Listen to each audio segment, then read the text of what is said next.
everybody, and welcome to episode number 14 of the Clarity Project podcast. I am your host, 𝗦𝗢𝗖𝗦. For today's episode of the Clarity Project podcast, it is a regular show. It's a regular kind of a program that we're going to do. For this episode, I'm going to get my notebook again, and I'm going to read and reflect on my notes afterwards. So let's read the first note. For today's first note, I think this is from Alex Hormozi. Then again, I might be wrong because when I started taking notes, I did not put who it was from. I wish I did, but But now I'm learning, right? I do put in the names now because sometimes when you hear something really cool, you just put in like the words itself. And that was my mistake because in looking back, I don't know who it was from. But I guess this is from Alex Hormozi just because of the second paragraph. Although I'm not entirely sure about this first paragraph here, which I'm going to read to you guys, okay? So here it is. If I make something, I would be more likely to be successful rather than I did not do something. Because at least we can learn and develop the skills we can use in other iteration. Let me repeat that. If I make something, I would be more likely to be successful rather than I did not do something, because at least we can learn and develop the skills we can use in other iterations. So this first passage talks about the difference between just being on the sidelines of not doing anything because, well, you feel like you're not ready for it. You feel like if you do it, you're just going to fail because you don't have the proper skills and the proper knowledge yet. But this passage begs to differ. It argues that it is better for you to do the things that you're supposed to do. It tells you that it's better than not doing anything because even if you don't have the skills yet, even if you don't have the knowledge yet, the expertise yet, through the knowledge and through the action, through the activity of you doing something, that's where you can learn. That's where you can build up the skills. That's where you can get the knowledge. That's how you can build up expertise, right? And look at this. I did not do something because at least we can learn and develop the skills we can use in other iteration. Now, let's just say you build up the skills in this process and you found out that as you were building these skills, as you were building this knowledge, this wealth of expertise, you found out that this is not the right field for that. And you said to yourself, oh my gosh, I wasted my time. Right? I should have been focusing on this field. I should have been focused on this kind of career path. But look at what I've done. I have these skills and have nothing to use it for. Well, this passage argues that it isn't necessarily the case. Maybe it is wrong for that field. Maybe it is wrong for that career path. But maybe it can translate, right? You can implement it into other fields, into other activities, right? It says here that the skills we can use in other iteration. It is the skills that can we use on the next project. It is a skill that we can use on other things. Now, of course, it is a much longer process. It is a much more painful process to be able to find out that you have been doing something that is not going to be fruitful, that you're spending your time on something that is not going to be a long-term thing because, well, probably it closed down. Maybe the window of opportunity closed down and now you're forced to face something that is really different. But in your courage to be able to try again, in this process of trying again, and you get to open a new door of opportunity, this is where you're going to see how the past skills and the past knowledge that you build up has been done and has been developed not for nothing, right? You can still use them, and you can these skills, this knowledge will still translate. This reminds me of something that I said a while ago. It's a platitude, right? Even though I said this in a tweet, I'm sure a lot of people have thought about this before. It is that when you are starting over, you're not really starting over from zero. You're not really starting over from scratch. No, you are starting and you're beginning again with the knowledge and the skills and expertise that you have. You are beginning again, you're starting again with the knowledge, skills, expertise that you didn't have before. So that's what it is. Now let's move on to the next passage, right? So the next passage talks about some people spend years before they do the first hour. Let me repeat that real slowly. Some people spend years before they Some people spend years before they do the first hour. What Alex Hormozi, I think this is from Alex Hormozi, what Alex Hormozi is saying here is that we procrastinate a lot, right? Especially if it's like a really big task or if it's really important to us. We procrastinate, and sometimes it takes years before we finally get up our bed, get up our couch, and finally say to ourselves, we're going to do it. And not only that, not only the decision is there, the activity is there. Not only the intention is there, the direction is there, the movement is there. And once that happens, once you finally start to do the things that you're supposed to do, that's where everything else follows. And that's the number one thing that a lot of people have problems with, me included, right? I procrastinate on things and so much. Even though I know it's supposed to be something that I should be doing, I procrastinate about it, right?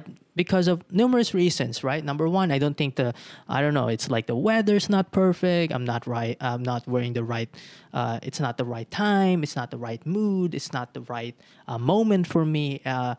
All of these things happen. And, it's all about reasons. It's all about excuses. It's all about all of these things of trying to convince myself that it's not the right time. And so we procrastinate years and years and years before we even do the first hour. And that being said, you should be starting on your first hour. I know it. This is a little bit of a message and a little bit of an advice on myself, right? I mean, what is something in your life right now that you have been putting off? The millennial term for this, I know that this is a long term, but it's really it's really gotten recent popularity. It's a term called backburner. What's in your backburner, right? This is something that you should think about, right? What is something that you've been postponing for years and years that you haven't been started, that you know you should do and yet you're not doing?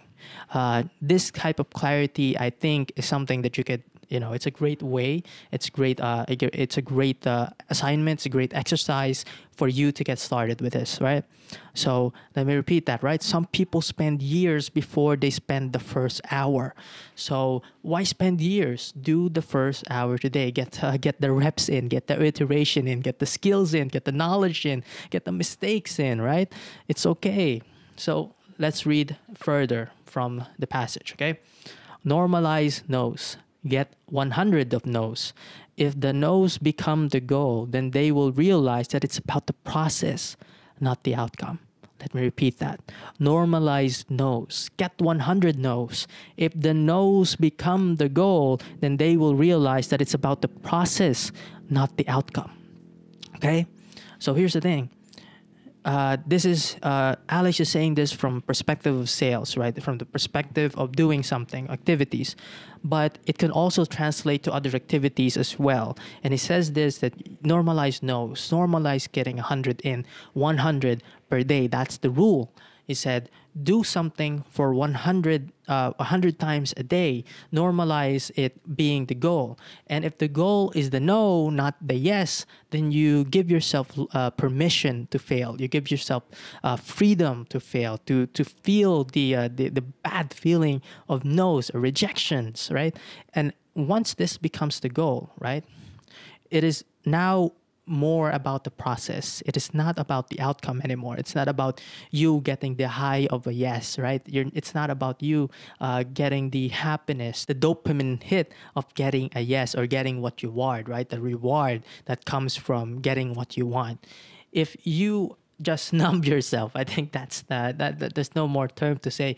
But if you numb yourself to the no's, if you numb yourself with failures, if you let yourself be unaffected by failures and no's and rejections and just make the 100 rejections a no, then you will move, right? You will head into the right direction, which is a callback to what we have talked about in the previous passage, which is, it is better to do something than not do anything, because in the process of failing, in the process of rejections, in the process of getting no's, that's where you can move towards you. That's where you can move forward. Even though you feel that you're moving backward, that's not necessarily the case, because you're building up skills, you're building up knowledge, you're building up expertise. These things build up, and these fails and these failures, these no's, they're not for nothing.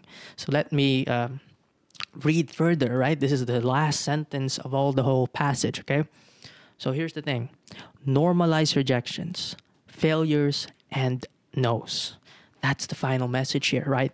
Normalize rejections, failures, and no's. Once the no's, once the failures, once the rejections is the norm.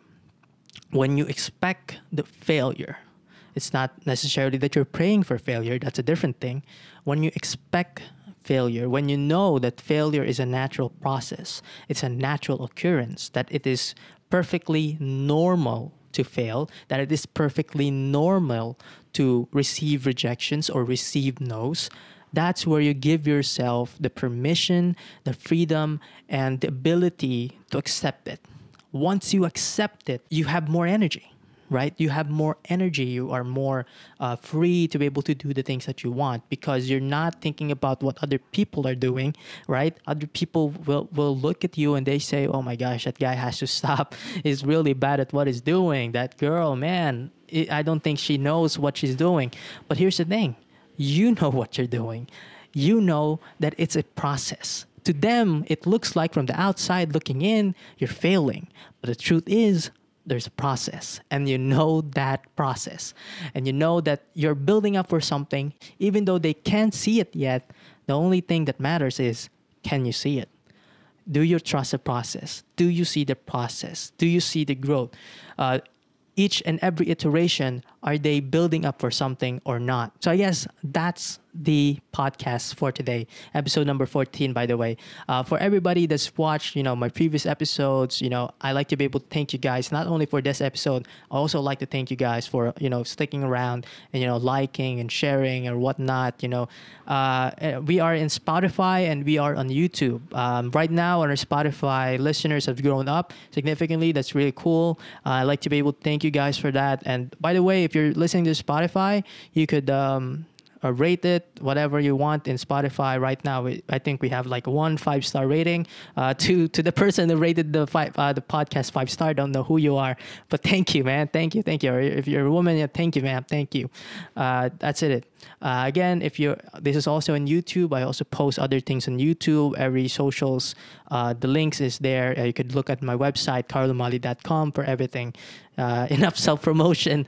Let's close this podcast up. All right. So again, this is my outro from the beginning. If you watch the whole thing as a whole, or you watch it in snippets, I like to be able to thank you guys, and I'll see you again on the next one. Thank you and goodbye.